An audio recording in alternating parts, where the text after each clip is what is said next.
yaitu kisah Nabi Allah Musa dan Nabi Allah Harun.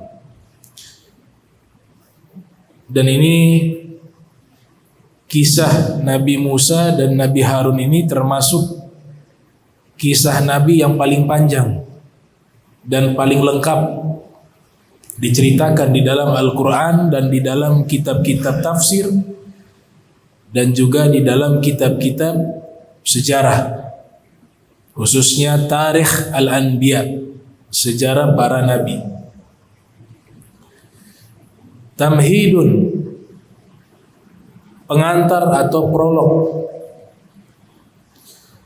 Nubuwatu Musa wa Harun, kenabian Nabi Musa dan Nabi Harun. Jadi Nabi Musa disepakati bahwa beliau seorang nabi dan seorang rasul. Berbeda dengan Nabi Allah Zulkifli yang pertemuan lalu kita bahas. Nabi Musa adalah seorang nabi wa min ulil azmi minar rusul, dan termasuk ulil azmi. Ulil azmi. Ulil azmi ini Allah Ta'ala nyatakan di dalam surat Al-Ahqaf ayat 35.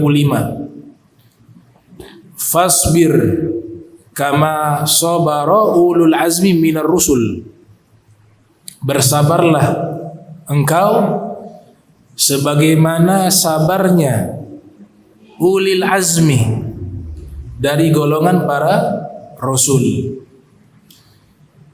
Di dalam tafsir yang ditulis oleh Al-Imam Abu Ja'far Muhammad Ibnu Jarir At-Tabari yang dilahirkan pada tahun 224 Hijriah, wafat pada tahun 310 Hijriah, juga disebutkan di dalam tafsirnya Al-Hafiz Ibnu Katsir yang dilahirkan pada tahun 700 Hijriah, wafat pada tahun 774 Hijriah. Di dalam tafsirnya mengutip riwayat dari sahabat mulia bernama Sayyiduna Ibnu Abbas radhiyallahu anhuma wa ardahuma.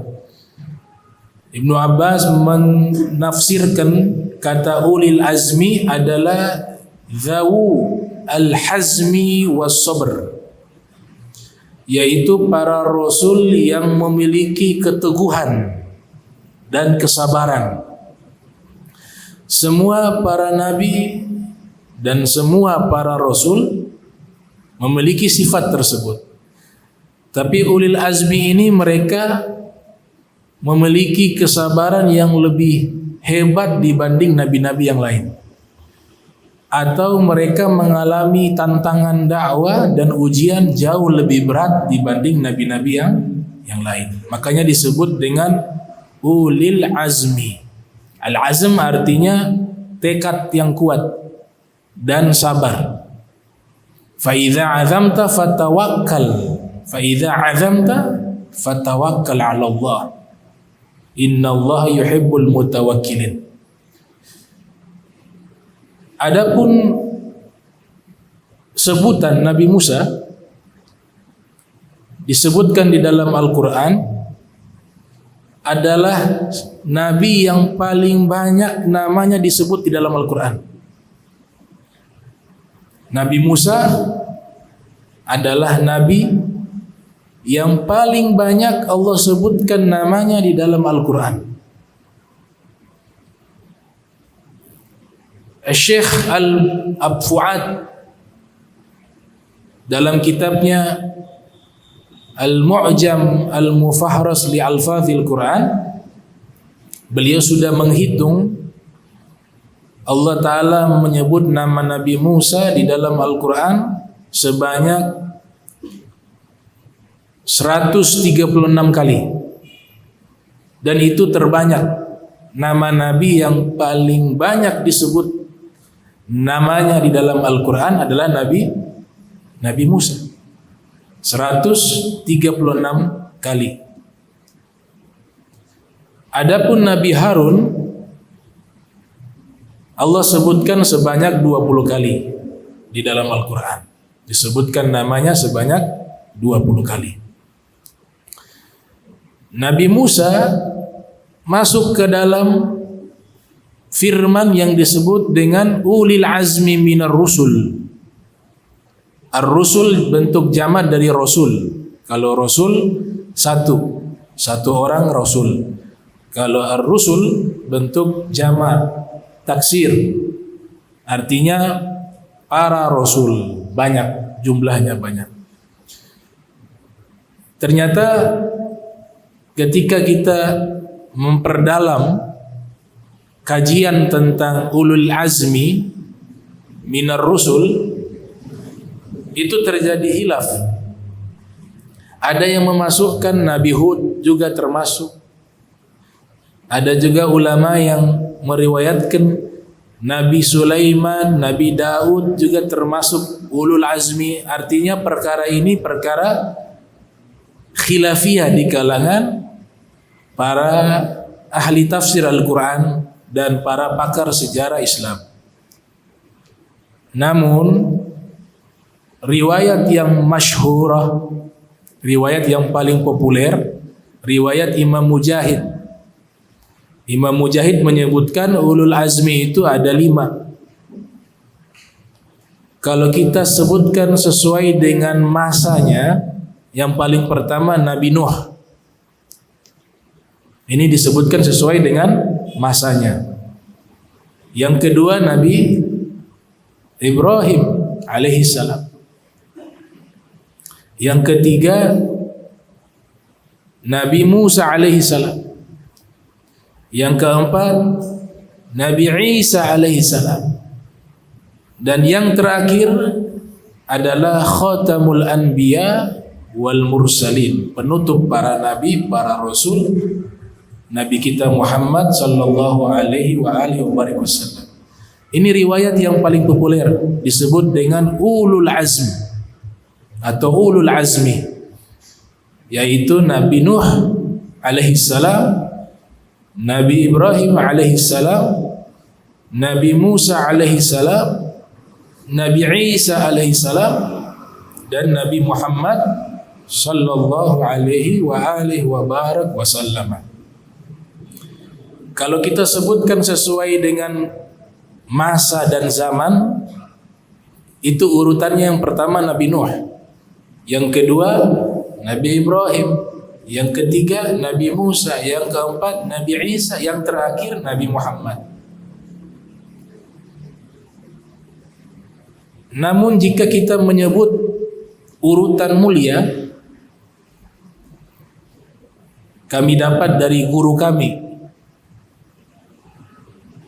bahwa yang paling mulia ulul azmi itu adalah yang nomor 1 siapa? Nabi Muhammad sallallahu alaihi wasallam. Yang kedua siapa? Nabi Ibrahim. Mayoritas ulama mengatakan nabi yang paling mulia setelah Nabi Muhammad sallallahu alaihi wasallam adalah Nabi Ibrahim. Dan Nabi tegaskan dalam apa? Sigot salawat, namanya salawat Ibrahimiyah. Nabi sebut nama Nabi Muhammad dalam salawat tersebut, dan Nabi menggandengkan nama Nabi Ibrahim. Abul Anbiya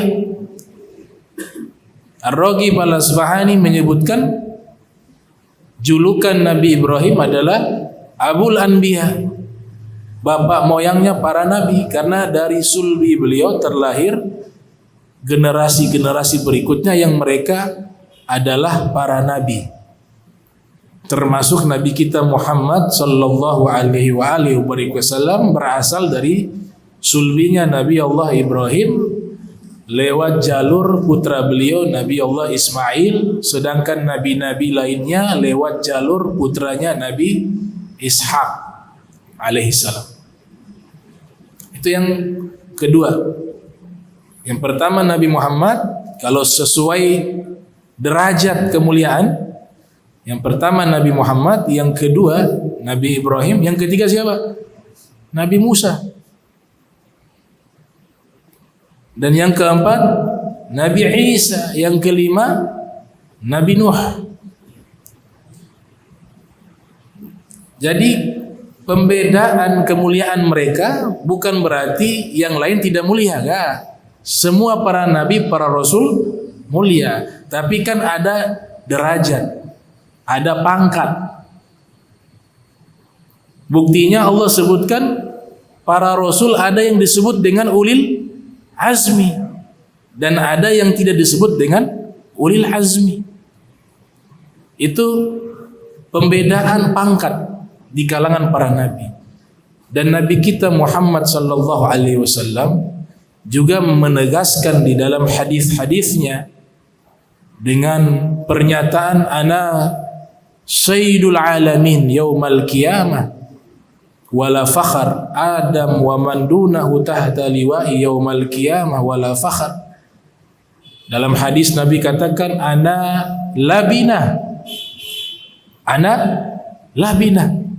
perumpamaan saya dengan nabi-nabi sebelum saya bagaikan karrojulin bana baitan fajammalahu, seorang laki-laki membangun rumah yang sangat indah,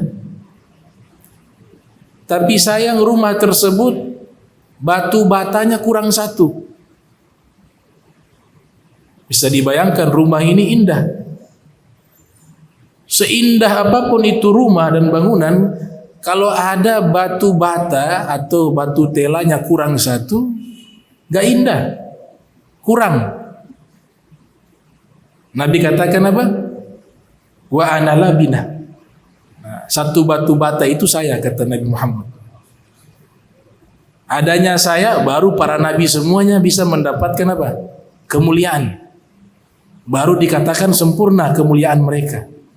Marra rajulun faqala ma ajmala hadzal baita law wudi'at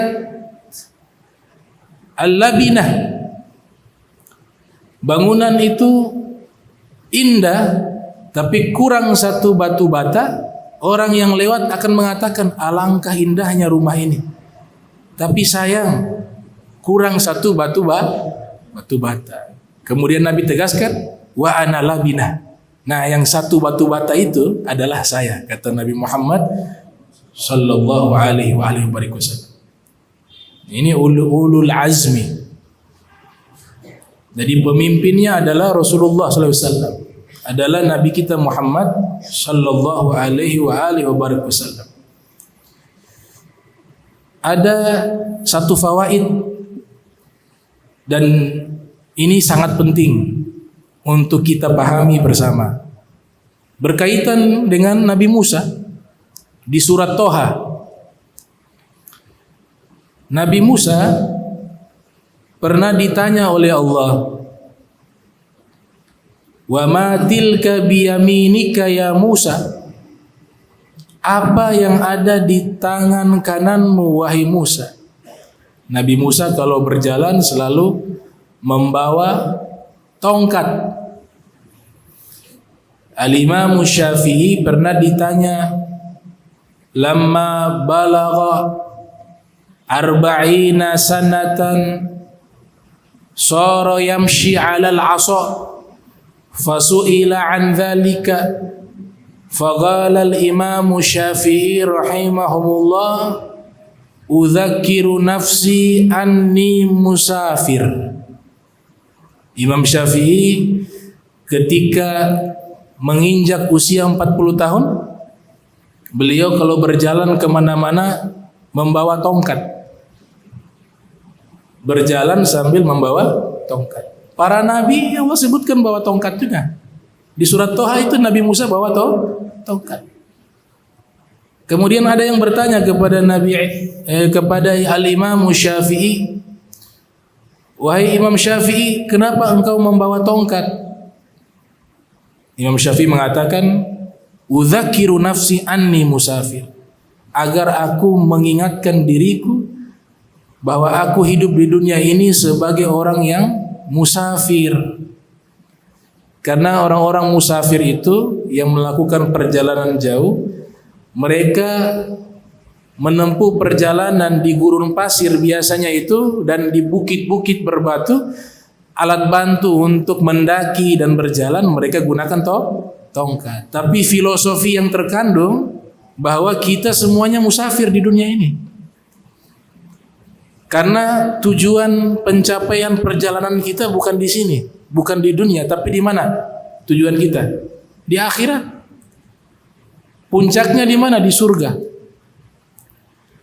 Maka tongkat itu memberikan nasihat kepada diri Imam Syafi'i, sebagaimana Imam Syafi'i nyatakan bahwa saya mengingatkan diri saya bahwa saya hidup di dunia ini sebagai seorang musafir. Nah, para nabi, saya baca di satu kitab berjudul Tanwirul Qulub karya Syekh Muhammad Amin Al-Kurdi Naqsyabandi. Tongkat-tongkat para nabi itu ada namanya. Ada namanya. Kalau tongkatnya Rasulullah, di situ ada nama Rasulullah. Tongkatnya Nabi Musa, di situ ada nama Nabi Musa. Tongkatnya Nabi Isa, Nabi Musa, Nabi Nuh, itu ada namanya. Dan seluruh para nabi dalam kitab tersebut mengatakan mereka memiliki tongkat semuanya. Makanya kita lihat ada ulama-ulama ya pakai tongkat. Kalau tradisinya memang 40 tahun baru memakai tongkat. Atau dia masih muda tapi sudah diizinkan oleh guru-gurunya. Mungkin dari sisi kesolehannya, keilmuannya itu diizinkan untuk memakai tongkat. Nah, ini yang perlu saya sampaikan. Coba perhatikan di sini ayat ini. Allah bertanya kepada Nabi Musa, "Wa ma tilka biyaminika ya Musa?" Apa yang ada di tangan kananmu wahai Musa? Perhatikan. Ini pertanyaan dari Allah. Allah nyatakan di dalam Al-Quran dan juga di dalam hadis Nabi, Nabi sampaikan kepada kita, umatnya, Allah itu punya sifat namanya alimun. Punya sifat apa? Alimun. Bukan alim. Bukan. Abu Hilal Al-Askari dalam kitab Al-Furuq Al-Lughawiyah, beliau mengatakan beda antara alim dengan alim, beda. Alim dengan alim pakai ya. Sebelum mim ada ya. Itu disebut dalam ilmu nahwu sighat mubalaghah. Jadi kalau kita terjemahkan ke dalam bahasa Indonesia, Allah itu bukan sekedar maha berilmu. Bukan sekedar, mohon maaf, bukan sekedar berilmu. Tapi pakai tambahan kata apa? Maha. Maha berilmu. Saya baca di 3 kitab ditulis oleh Imam Al-Ghazali yang lahir 450 Hijriah, wafat 505 Hijriah. Juga Ibnu Zarwuq Al-Fasi dan juga Izzuddin Ibn Abdis Salam. Imam Ghazali, Imam Zarwuq menulis kitab berjudul Syarhu Asma'il Husna, penjelasan tentang nama-nama indah Allah, atau kita kenal dengan Asma'ul Husna. Dijelaskan oleh Imam Ghazali satu persatu maknanya. Al-Imam Zarwuq Al-Fasi juga menjelaskan dengan kitab berjudul Syarhul Asma'il Husna. Izzuddin Ibn Abdis Salam juga menjelaskan tentang Asma'ul Husna di dalam kitab Syajaratul Ma'arif. Ketiga ulama ini mengambil kesimpulan ketika menjelaskan makna alimun, maha berilmu, maha mengetahui, itu artinya adalah Allah Ta'ala mengetahui segala sesuatu yang belum terjadi dan akan terjadi. Apa? Allah mengetahui sesuatu yang belum terjadi dan akan terjadi. Bahkan tidak ada satupun di alam semesta ini melainkan semua berada di dalam ilmunya Allah. Sehingga Al-Quran menyebutkan secara spesifik, satu daun yang jatuh dari pohon Allah tahu, yang kering yang basah Allah tahu, semut hitam berada di dalam goa di tengah malam yang gelap gulita di atas batu hitam, itu pun Allah tahu. Jadi tidak ada segala sesuatu yang tidak Allah ketahui. Itu yang dijelaskan oleh 3 imam tersebut. Maka kalimat bertanya tidak berlaku bagi Allah. Apa sih makna bertanya? Al-istifham talabul ilmi bi syai'in ma lam yakun ma'luman min qabl. Yang makna bertanya itu adalah menuntut pengetahuan terhadap sesuatu yang sebelumnya belum diketahui. Itu definisi daripada apa? Al-istifham atau kalimat atau kata yang menunjukkan suatu ungkapan pertanyaan. Orang yang bertanya pasti gak tahu. Kita makhluk ketika bertanya atau kita manusia ketika bertanya kepada seseorang, itu artinya kita tidak tahu. Dan itu mustahil bagi Allah tidak tahu. Sehingga ulama mengatakan ketika di dalam Al-Quran ataupun di dalam hadis Nabi yang meriwayatkan Allah bertanya, jangan kita artikan secara hakiki, tapi kita artikan secara majazi. Kalau kita artikan sesuai teks bahwa Allah bertanya dan kita meyakini benar-benar Allah bertanya, maka akan masuk kepada satu rambu larangan yang menyatakan Allah sebelumnya tidak tahu, makanya Allah bertanya. Ma'azallah, na'udzubillah min dzalik. Sehingga diartikan secara apa? Kiasan. Kiasan ini banyak, mungkin penegasan atau untuk memuliakan Nabi Musa sehingga terjadi dialog. Allah tahu itu. Tapi Allah sengaja bertanya untuk menjalin koneksi dengan kekasihnya. Untuk ada komunikasi dengan kekasihnya, yaitu para nabi, termasuk Nabi Musa. Jadi kaidahnya adalah jika kita dapati di dalam Al-Quran Allah bertanya, ataupun di dalam hadis-hadis Nabi Allah bertanya, atau di dalam penjelasan-penjelasan para ulama di dalam kitab-kitab mereka, maka jangan kita menganggap Allah bertanya dengan pertanyaan yang sebenar-benarnya bertanya. Berarti sebelumnya tidak tahu. Dan itu sifat mustahilnya Allah.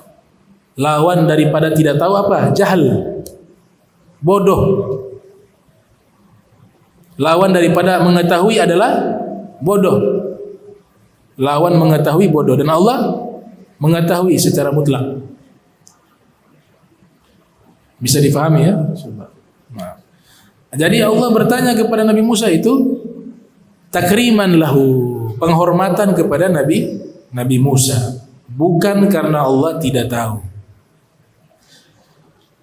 Kemudian muallif hadzal kitab melanjutkan,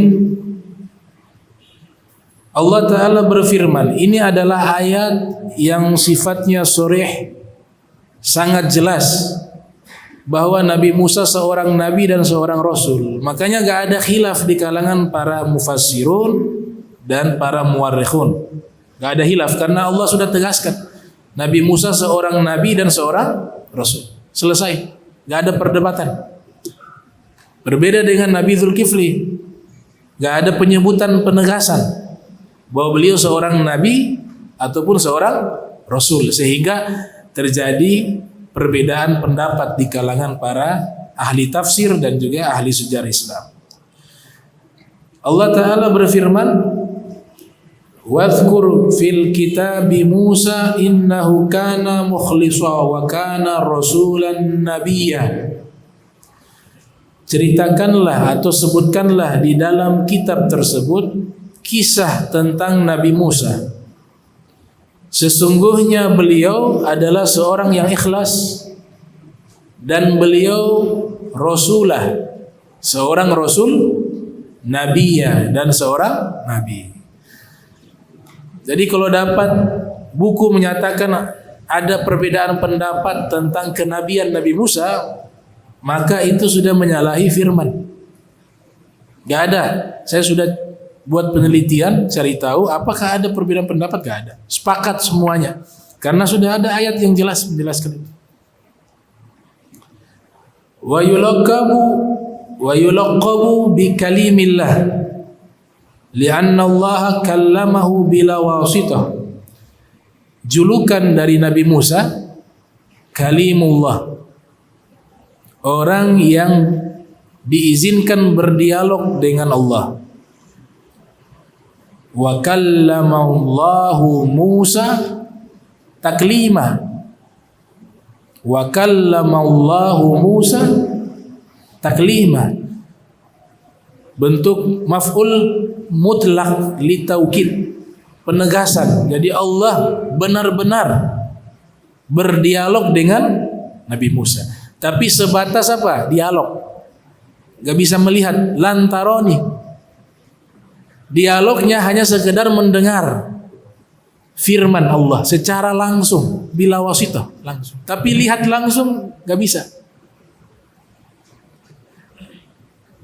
Namun Nabi kita Muhammad sallallahu alaihi wasallam, beliau bukan sekedar mendengar secara langsung firman-Nya Allah ketika mi'rajnya beliau, tapi juga beliau melihat dengan matanya wujudnya Allah subhanahu wa ta'ala. Itu perbedaan. Nabi Musa sebatas mendengar firman Allah. Itu juga Allah ta'ala dengan kudrahnya mengsetting telinga Nabi Musa secara khusus. Sehingga Syekh Nawawi Al-Bantini di dalam kitab Nuruz Zalam ala Syarhil Aqidatil Awam menyebutkan Allah setting telinganya Nabi Musa ketika mendengar firman Allah secara langsung tanpa perantara, dengan mampu mendengar langkah semut sejauh 1 mil. 1 mil langkah semut beliau bisa dengar.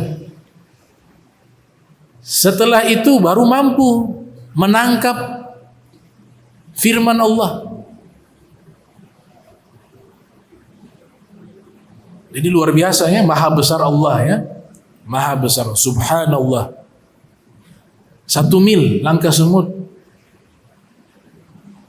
Kita, semut di hadapan kita saja belum pernah seumur hidup dengar langkah semut. Tidak ada suaranya. Ada hewan-hewan yang memang diberikan kelebihan, dia mampu mendengar dengan pendengaran yang jauh. Seperti apa? Kelelawar, singa, dan beberapa hewan lainnya. Tapi tidak terjangkau pendengaran seperti yang Allah berikan kepada Nabi Musa, bisa mendengar langkah semut sejauh 1 mil. Bahkan dinyatakan ketika terjadi dialog tersebut di dalam kitab yang sama Nuruz Zalam, wajah Nabi Musa itu menempel cahaya sehingga orang yang melihat matanya menjadi buta. Terlepas dari riwayat ini diperdebatkan, tapi di dalam kitab Nuruz Zalam riwayat ini diceritakan untuk menunjukkan ketika seorang makhluk bertemu dengan Khalik yang maha besar, maka terjadi hal-hal yang menakjubkan. Karena yang dia dialog dengan zat yang maha besar, Allah subhanahu wa ta'ala. Telinganya berubah, wajahnya berubah. Jadi bukan Allah berada di tempat tersebut berdialog dengan Nabi Musa, tapi Allah berikan tempat kepada Nabi Musa untuk bisa berdialog dengan Allah. Disuruh lepas sendal. Engkau berada di lembah yang suci. Tapi Nabi kita SAW bertemu dengan Allah, Allah tidak perintahkan lepas sendal. Padahal bertemunya Nabi Muhammad bukan di dunia. Nabi Musa bertemunya dengan Allah itu di dunia, itu juga di Mesir. Kata Syekh Yaqut Al-Hamawi, Bukit Turi Sinai itu adanya di Mesir. Disitulah tempat Nabi Musa berdialog. Allah perintahkan, lepaskanlah kedua sendalmu, na'alaika fakhla' na'alaika, lepaskanlah kedua sendalmu. Baru terjadi dialog. Makanya di riwayat itu mengatakan selesai Nabi Musa berdialog dengan Allah, wajahnya bercahaya, telinganya bisa mendengar langkah semut 1 mil. Tidak lama setelah itu beliau wafat. Setelah hijrah dari Mesir menuju ke Baitul Maqdis, ke Palestina. Dan di akhir-akhir umurnya beliau menutup wajahnya dengan kain. Karena bekas cahaya itu kalau dilihat bisa membutakan mata. Ini salah satu riwayat. Di dalam hikayat-hikayat itu riwayat-riwayat semacam ini yang penting tidak bertentangan dengan akidah dan hukum syariat, maka ulama-ulama memberikan kelonggaran selama bukan riwayat-riwayat yang menjatuhkan derajat para nabi. Jadi jelas Nabi Musa seorang rasul dan seorang nabi. Dijuluki dengan Kalimullah, orang yang diizinkan berdialog dengan Allah Subhanahu wa ta'ala. Ya Musa, inni istafaituka 'alan nasi bi risalati wa bi kalami fakhudh ma ataituka wa kun minasy syakirin. Wahai Musa, sesungguhnya kami telah memilihmu dari seluruh manusia dengan risalahku dan firmanku. Maka ambillah apa yang aku berikan padamu dan jadilah engkau termasuk orang-orang yang bersyukur. Firman di dalam Al-Quran. Wa Harun alaihissalam akhu Musa bin nasab. Adapun Nabi Harun, ia adalah saudaranya Musa. Nabi Harun saudaranya Nabi Musa dari sisi nasab. Arsalahullahu aduda wa mu'ina li Musa. Allah mengutus Nabi Harun sebagai pembela dan penolong Nabi Musa. Hina arad an yab'athahu ila fir'auna litablighihi risalatallahi. Ketika Nabi Musa ingin atau Allah menghendaki Nabi Musa untuk bertemu dengan Fir'aun menyampaikan risalah Allah. Wa kana dzalika bid'awatin da'a biha Musa rabbahu. Jadi disebutkan Nabi Musa beliau berbicara tidak fasih seperti Nabi Harun. Ini juga nanti kita akan bahas tuh. Kok masa seorang nabi bicara tidak fasih? Jadi pembahasan ilmiah lagi. Tapi kita ambil data umum ya. Data umum yang biasa tertulis di kitab. Nabi Musa itu ketika menyampaikan dakwah tidak fasih seperti fasihnya Nabi Harun. Nabi Harun ini sebelumnya bukan seorang nabi. Jadi ada seorang kiai mengatakan ada nabi yang sifatnya nabi proposal. Diajukan dulu kepada Allah, ya Allah tolong angkat dia sebagai nabi, Allah terima jadi nabi. Ada yang memang dari awal Allah sudah pilih dia jadi seorang nabi. Salah satu contoh nabi yang diajukan, nabi yang diminta oleh Nabi Musa meminta kepada Allah, ya Allah kalau saya menghadap Fir'aun, saya tidak terlalu fasih menyampaikan risalahmu. Tapi saudara saya Harun, dia orang yang sangat fasih menyampaikan dakwah, sangat fasih di dalam berbicara. Jadi Nabi Musa meminta kepada Allah agar mengangkat Nabi Harun menjadi nabi. Kan itu kan nabi proposal. Diajukan proposal kepada Allah agar saudaranya diangkat jadi nabi. Dan ini diabadikan di dalam Al-Quran. Proposal dalam tanda kutip yang positif ya. Di sini dikatakan Nabi Musa berdoa, waj'al li wazira min ahli Harun akhi ushdud bihi azri wa ashrikhu fi amri. Itu doanya Nabi Musa meminta agar saudaranya diangkat menjadi nabi. Dan jadikanlah permintaan Nabi Musa kepada Allah, bukan perintah, permohonan. Kalau perintah atasan ke bawahan. Jadi kalau kita menggunakan kata perintah dalam doa, itu bukan kata perintah tapi permohonan.